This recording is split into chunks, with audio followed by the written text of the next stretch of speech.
Good evening students. Standard 12થની અંદર ઇંગ્લિશમાં આપણે યુનિટ 3 અને એની અંદર રીડ 1નો આપણે અભ્યાસ કરી રહ્યા છે. અને ગઈકાલે આપણે થોડો ઘણો લેસનની વાત કરી લાસ્ટ વિડીયોમાં. હવે આપણે આગળ વધીએ. ગઈકાલે જે આપણે સ્ટ્રેસ માટેના જે પોઈન્ટ્સ જોયા હતા એમાંનો જે એક પોઈન્ટ હતો તે શું હતો? સ્ટોપ ઓવર થિંકિંગનો પોઈન્ટ હતો. બરાબર કે ભાઈ આપણે જ્યારે કોઈ પણ સ્ટ્રેસમાં હોય, તણાવમાં હોઈએ ત્યારે આપણે સૌથી પહેલી વસ્તુ શું કરવાનું છે કે આપણે ઓવર થિંકિંગ કરવાનું બંધ કરવાનું છે. બરાબર કે કંઈ પણ વસ્તુનો આપણે સ્ટ્રેસ ક્યારે થાય છે કે જ્યારે એનો આપણે ઓવર થિંકિંગ કરીએ છીએ ત્યારે કે ભાઈ શું થશે, આપણે વધારે પડતી એક્સપેક્ટેશન રાખીએ, કાં તો ફેલિયરની બીક હોય આપણને. બરાબર, તો એવી કન્ડિશનની અંદર આપણને એવું થાય છે પછી કે ભાઈ બહુ જ ટેન્શન થઈ જાય છે. આપણું જે કામમાં જે કોન્સન્ટ્રેશન આપણે કરવું છે તે કોન્સન્ટ્રેશન નથી થતું એની અંદર. અને તે બધા પરિબળને લીધે, બરાબર, એ બધા સિમ્ટમ્સને લીધે આપણને પછી એવું લાગે કે આપણે પોતે સ્ટ્રેસમાં છીએ.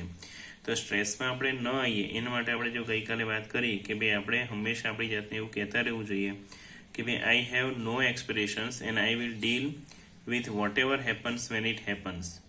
કે ભાઈ મને કોઈ એક્સપેક્ટેશન્સ નથી અને જ્યારે જે પણ થશે તે હું જોઈ લઈશ. બરાબર, એટલે આ પ્રકારની જો આપણે વિચારસરણી રાખીએ તો આપણે ટેન્શનમાંથી બહાર આવી શકીએ છીએ, સ્ટ્રેસમાંથી. તો હવે એના માટેનો જે સેકન્ડ ટોપિક જે છે, બરાબર, આપણે આજે સ્ટોપ ઓવર થિંકિંગનો જે ટોપિક છે તે ગઈકાલે આપણે કમ્પ્લીટ કર્યો હતો. અને હવે આપણે જોઈએ સેલ્ફ હાઇપ્નોસિસ. હવે સેલ્ફ હાઇપ્નોસિસ કોને કહેવાય? સેલ્ફ એટલે સ્વયં અને હાઇપ્નોસિસ એટલે સંમોહન. મીન્સ કે આપણે પોતાની જાતને એવું ધારણા કરવાની છે કે ભાઈ આપણને કોઈ પ્રકારનો સ્ટ્રેસ નથી, આપણી સાથે બધું જ સારું થઈ રહ્યું છે. આપણે પોતાની જાતને, પોતાના મનને આપણે શાંત કરવાનો છે. જો અહીંયા સમજીએ આપણે એટલે તમને ખ્યાલ આવશે. You can use this self hypnosis state to relieve mental stress. બરાબર કે તમે મેન્ટલ સ્ટ્રેસને રિલીવ કરવા માટે, એનામાંથી રાહત મેળવવા માટે તમે સેલ્ફ હાઇપ્નોસિસને યુઝ કરી શકો છો. ટ્રાય ધ ફોલોઈંગ એક્સરસાઇઝ, એટલે અહીંયા જે એક્સરસાઇઝ આપી છે તેને આપણે ફોલો કરવાની છે. It becomes easier with your eyes closed. અને જો તમારી આંખો બંધ હશે તો એ તમારા માટે ઘણું ઇઝી થઈ જશે. તો જો હવે અહીંયા શું એક્સરસાઇઝ છે તે આપણે જોઈએ. Settle back in a chair, કે ભાઈ ખુરશી પર બેસો એન્ડ ક્લોઝ યોર આઈઝ, અને તમારી આંખો બંધ કરો. Start counting backwards from 99 to 70. અને જ્યારે આપણે એવું લાગે કે આપણે સ્ટ્રેસમાં છીએ ત્યારે આપણે શું કરવું જોઈએ કે ભાઈ ઊંધી જે ગણતરી છે તે સ્ટાર્ટ કરવી જોઈએ 99 થી 70 સુધી. Count slowly to fit in with your breathing. બરાબર કે ભાઈ તમારા શ્વાસ સાથે ફિટ થાય એવી રીતે ધીમે રહીને તમારે એ ગણતરી કરવાની છે. નાવ કાઉન્ટ ડાઉન ફ્રોમ 69 to 30. હવે એટલું ગણાઈ જાય પછી આપણે 69 થી 30 સુધી ગણવાનું છે. while imagining walking down the steps of a beautiful staircase. અને એ દરમિયાનમાં તમારે એવું ઇમેજિન કરવાનું છે કે તમે ખૂબ જ સુંદર એવા સ્ટેરકેસ એટલે એવા દાદર, બરાબર, એવી સીડીઓ પરથી નીચે ઉતરી રહ્યા છો. Feel your self walking down in time with your breathing. બરાબર કે ભાઈ તમે જ્યારે શ્વાસ લઈ રહ્યા છો તે દરમિયાનમાં તમે પોતાની જાતને એવું ફીલ કરો કે જ્યારે તમે નીચેની તરફ આવી રહ્યા છો, બરાબર, દાદર ઉતરીને નીચે જ આવી રહ્યા છો. See the beautiful grand staircase stretching ahead of you, એટલે કે તમે જાણે બહુ જ મોટા એવા દાદરની સામે ઊભા છો એની ઉપર, બરાબર, કે જ્યાંથી તમે નીચે ઉતરી રહ્યા છો એવું તમે ઇમેજિન કરો, એવું જુઓ, બરાબર, વિચારો. ઇમેજિન ધ સ્ટેપ્સ આર કાર્પેટેડ, અને એવું પણ ઇમેજિન કરો કે તે જે સ્ટેપ્સ, જે પગથિયા છે તે કાર્પેટ કર્યા છે. So that your progress is as effortless as possible. અને તેથી તમારો પ્રયત્ન જે છે તે બને એટલો ઓછો થઈ જશે સ્ટ્રેસમાંથી બહાર આવવા માટે, કારણ કે એ વસ્તુ તમને વધારે સારી લાગશે. Count down from 29 to 0 while imagining drifting further down in luxurious lift. બરાબર, હવે તમારે 29 થી 0 સુધી કાઉન્ટિંગ કરવાનું છે અને ઇમેજિન કરવાનું છે કે જાણે તમે કોઈ ખૂબ જ સારી એવી લક્ઝરિયસ એવી લિફ્ટની અંદર નીચે સુધી જઈ રહ્યા છો. As large as a room, અને જે લિફ્ટ જે છે તે કેવી છે? એક રૂમ જેટલી મોટી છે. Carpeted with views of landscape outside, અને જાણે બહારની જે ભૂમિ દ્રશ્યો જે છે, લેન્ડસ્કેપ એટલે ભૂમિ દ્રશ્ય થાય, બહારના જે સુંદર નજારા જે છે તે તમે જાણે એ લિફ્ટમાંથી જોઈ શકો છો. Watch the decreasing steadily in time with your breathing, અને તમારો જે શ્વાસ જે પ્રકારે ચાલી રહ્યો છે એ પ્રમાણે તમે સ્થિરતા જે છે તમારી અંદરનું પ્રમાણ આવે ઓછું થઈ રહ્યું છે. એઝ યુ અરાઇવ એટ 0, અને જ્યારે તમે 0 સુધી આવી જાઓ, ધ લિફ્ટ ડોર્સ ઓપન, લિફ્ટના દરવાજા ખુલી જશે, and you enter a room, અને તમે જાણે કોઈ રૂમમાં એન્ટર કરશો, that is furnished just as you would like it. બરાબર, અને તમને જે પ્રકારનું ઘર ગમે છે, જે પ્રકારનું ફર્નિચર ગમે છે એ પ્રકારના રૂમની અંદર તમે એન્ટર કરો છો એવું તમારે ઇમેજિન કરવાનું છે કે જાણે ખૂબ જ સારી રીતે ફર્નિશ કર્યો છે. It helps all your favourite things in it. બરાબર, કે ભાઈ એ તમને બધી જ વસ્તુમાં ખૂબ જ હેલ્પ કરશે. ઇટ ઇઝ ટોટલી પ્રાઇવેટ, અને તે તમારો પોતાનો જ હશે, ખાનગી જ હશે. Find a comfortable chair in your room, કે તમારા રૂમમાં એક ખૂબ જ સારી સગવડદાયક એવી ખુરશી તમે મળે છે તમને, and settle back in it, અને તેની પર તમે બેસો છો. Remain there in your imagination until you feel rested. Remain there in your imagination, તમારી કલ્પનાઓમાં જ તમે રહો, until you feel rested and refreshed, ક્યાં સુધી કે જ્યાં સુધી તમને રેસ્ટ ન લાગે, આરામ ન લાગે ત્યાં સુધી, એન્ડ રિફ્રેશ, જ્યાં સુધી તમે રિફ્રેશ ન થયા હોય ત્યાં સુધી. Then open your eyes again, અને ફરી તમારી આંખો ખોલો. ઓકે, તો આ જે છે તે આ એક્સરસાઇઝ પૂરેપૂરી ઇમેજિનેશન પર છે. બરાબર, કમ્પ્લીટલી ઇમેજિનેશન, કે ભાઈ જાણે આપણે બધો જ સ્ટ્રેસને સાઈડ પર મૂકીને આપણે જે જગ્યાએ કરે ધારો કે જવું છે એ જગ્યાએ આપણે પહોંચી ગયા છે એવી આપણે કલ્પના કરવાની છે, એવું આપણે ઇમેજિનેશન કરવાનું છે. માની લો કે અહીંયા એક્ઝામ્પલ જે આપ્યું છે એ પ્રમાણે તમે ખૂબ જ સારા એવા ઘર તમને જોઈતું હોય અને તમે એવા સારા ઘરમાં તમે પોતે બેઠા છો, આરામ કરી રહ્યા છો, એવું તમે ઇમેજિનેશન કરો. તો આવું ઇમેજિનેશન કરવાથી પણ તમારો શું થશે, સ્ટ્રેસ જે છે તે ઓછો થશે અને તમને ખૂબ જ સારું હેલ્પ કરશે. બરાબર, ચાલો હવે આપણે આગળ વધીએ. The screen exercise. બરાબર, હવે આપણે સમજીએ કે સ્ક્રીન એક્સરસાઇઝ જે અહીંયા નામ આપ્યું છે, હવે એની અંદર શું છે તે આપણે વાંચી લે તમને ખબર પડશે. ચલો જુઓ. When emotions have taken you over, કે જ્યારે બધા ઇમોશન્સ, બધી લાગણીઓ જ્યારે તમારી પર છવાઈ જાય ત્યારે it becomes nearly impossible two think clearly, અને એ સમયે તમે સ્પષ્ટતાથી કંઈ પણ વિચારી શકતા નથી. Then it becomes very easy to make unwise decision or to agree to something which is not to your advantage. Okay, જો આપણે ફરીથી સમજીએ. Then it becomes very easy to make unwise decision. તો એવી કન્ડિશનમાં કે જ્યારે આપણી પર બધા આપણા ઇમોશન્સ, લાગણીઓ જ્યારે છવાઈ જાય, બરાબર, આપણે સિમ્પલી કોઈ પણ વસ્તુ સ્પષ્ટતાથી વિચારી ન શકતા હોય ત્યારે શું થશે કે એ આપણા માટે ખૂબ જ ઇઝી થઈ જશે. શું ઇઝી થઈ જશે કે અનવાઇઝ એટલે મૂર્ખતા ભર્યા નિર્ણયો લેવાનો, ત્યારે આપણે ખોટા નિર્ણયો લઈશું એવી કન્ડિશનમાં.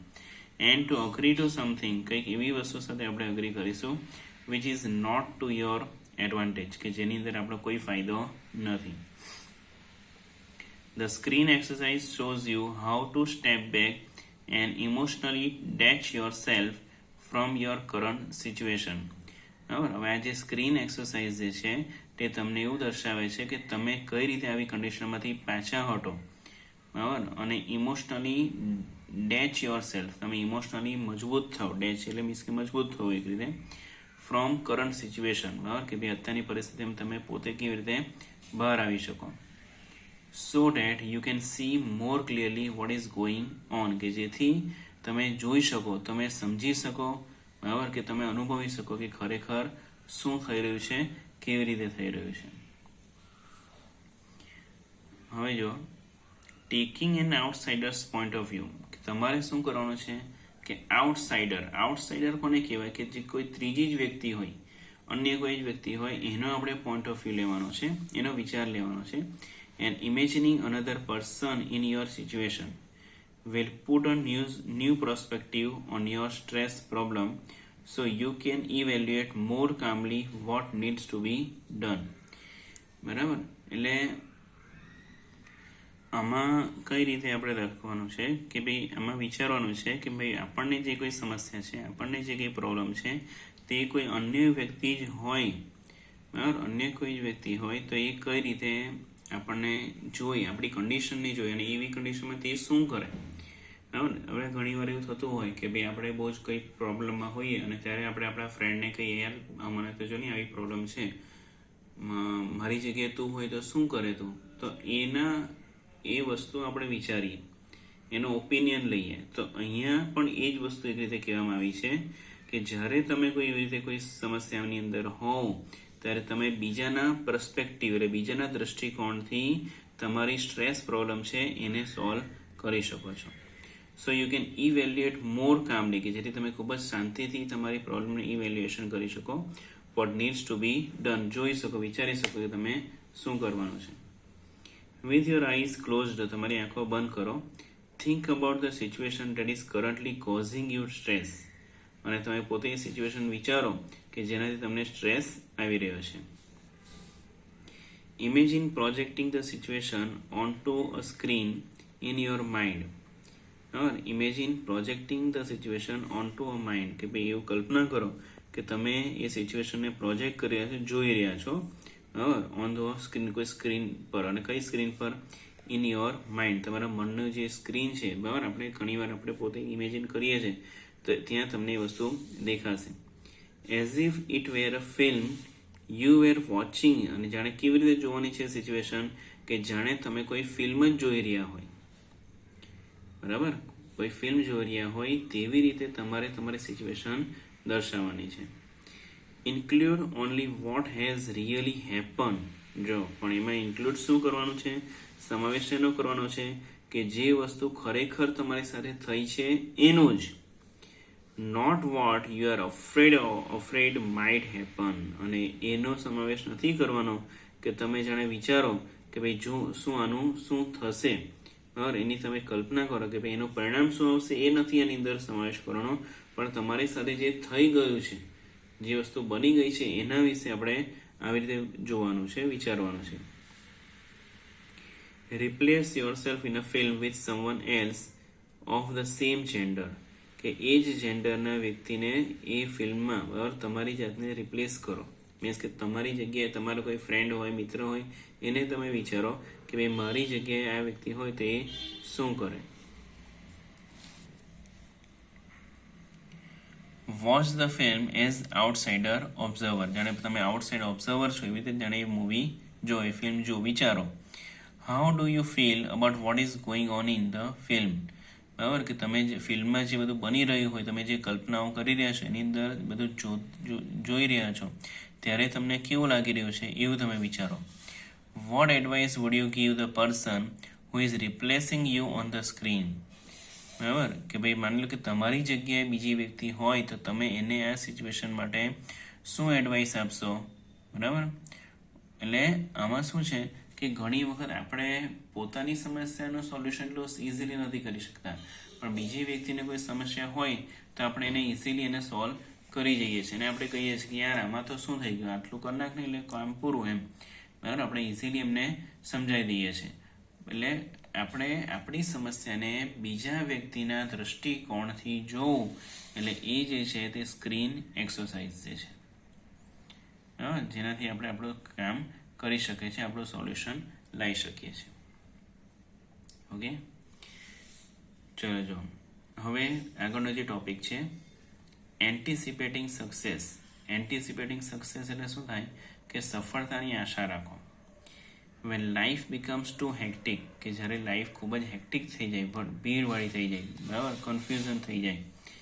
વી can end up feeling mentally tired in notes, અને જાણે આપણે થાકી ગયા હોય, બરાબર, અલગ અલગ રીતે અલગ અલગ સિચ્યુએશનમાં બંધાઈ ગયા હોય, જાણે ગાંઠ પડી ગઈ હોય નોટ. એટલે nothing seems easy and positive, અને કંઈ પણ વસ્તુ આપણે સરળ કે પોઝિટિવ ન લાગતું હોય.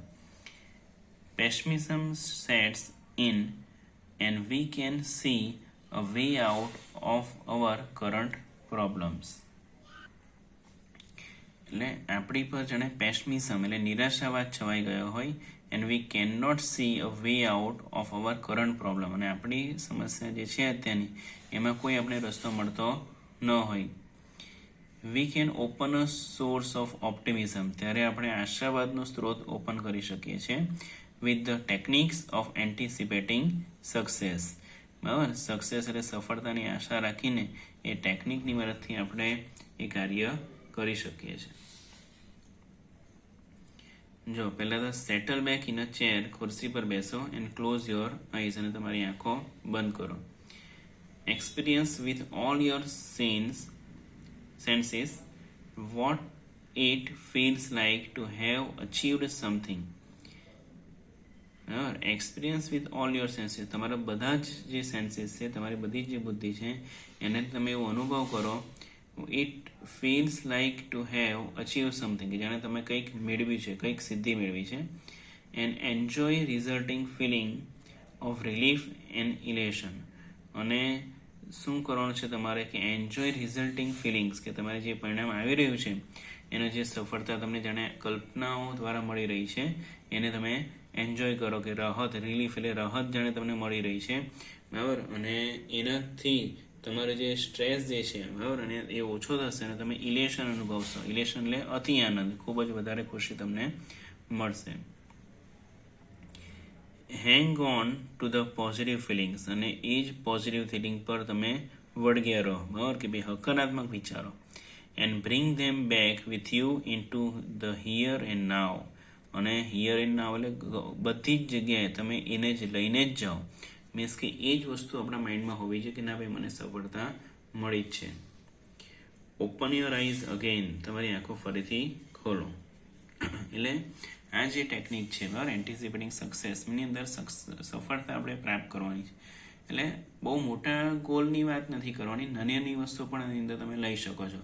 બરાબર, અને મોટે ભાગે આપણે ઘણી વાર નાની નાની વસ્તુ જ ઘણી હેરાન કરતી હોય, પણ જ્યારે એનું સોલ્યુશન આવે ત્યારે પહેલાં આપણે એ વસ્તુ બહુ મોટી લાગતી હોય, પરંતુ જ્યારે એનું સોલ્યુશન આવે છે ત્યારે એ વસ્તુ ખૂબ જ આપણા માટે નાની થઈ જતી હોય છે.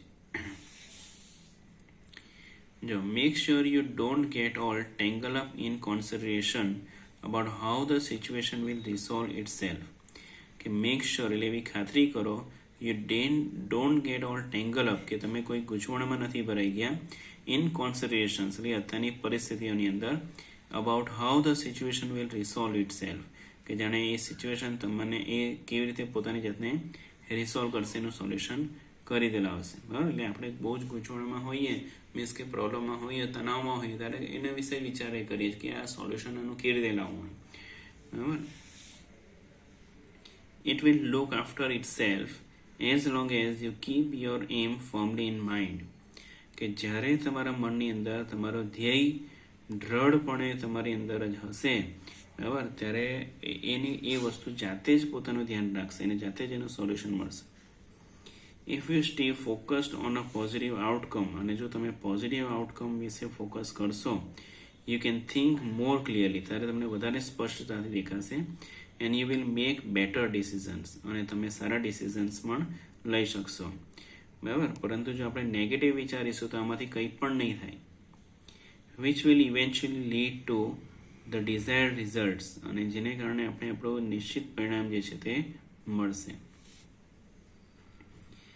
If there food B number of different positive outcomes, બરાબર, કે જો આપણી અંદર વધારે જે છે વધારે પ્રમાણમાં પોઝિટિવ આઉટકમ હશે, then simply concentrate on visualizing one version today, એટલે તો તમારે શું કરવાનું છે કે એક વર્ઝનને આજે વિઝ્યુલાઇઝ કરવાનું છે, એન્ડ અનધર વર્ઝન ટુમોરો, અને બીજા વર્ઝનને આવતીકાલે. એટલે અલગ અલગ સિદ્ધિઓ આપણે જોવાની છે. બરાબર, અલગ અલગ દ્રષ્ટિકોણથી અલગ અલગ વસ્તુ આપણે જોવાની કે ના ભાઈ આપણને સફળતા મળી રહી છે. બરાબર, એને વિઝ્યુલાઇઝ કરવાનું છે હંમેશા. એવું યાદ, વિઝ્યુલાઇઝેશન એટલે શું થાય કે વિઝન જે હોય તે, બરાબર, લગભગ તમે બીએની અંદર કદાચ ભણી ગયા હશો કદાચ આવ્યો હશે, તો એ જે વિઝ્યુલાઇઝેશન જે કહેવાય, બરાબર, કે ભાઈ આપણે આપણી જાતને થોડા વર્ષો પછી ક્યાં જોવા ઈચ્છીએ છીએ તે આપણે વિચારીને વિઝ્યુલાઇઝેશન કહેવાય. બરાબર, વિઝન જેને કહી શકાય. તો એ વસ્તુ વિશે આપણે અહીંયા વિચારવાનું છે. This is not an exercise in correctly predicting the future, પણ આ એક્સરસાઇઝ નથી કે જેની અંદર કમ્પ્લીટલી ફ્યુચર પ્રેડિક્ટ થશે, સાચું ભવિષ્ય જ આપણને મળશે એવું કંઈ જરૂરી નથી. એ સંભવિત છે, પ્રેડિક્ટિંગ એટલે સંભાવના વ્યક્ત કરવી થાય. But rather a way of clearing negative thoughts, પરંતુ એનાથી શું થશે કે નેગેટિવ થોટ્સ જે આપણા મનની અંદર હશે તે તો બધા સાફ થઈ જ જશે from your mind and focusing on a positive state, અને જેના થકી તમે પોઝિટિવ વિચારો જે છે તમે વધારે કરી શકશો. બરાબર. તો આ જે આપણે જોયું આજે લેસનનો જે સેકન્ડ પાર્ટ જે જોયો, બરાબર, જેમાં આપણે સ્ટ્રેસને આપણે પોતે મેનેજ કરવાનો છે. બરાબર. ખાસ તમે બરાબર સમજજો, ચોક્કસ તમને ખ્યાલ આવી જશે.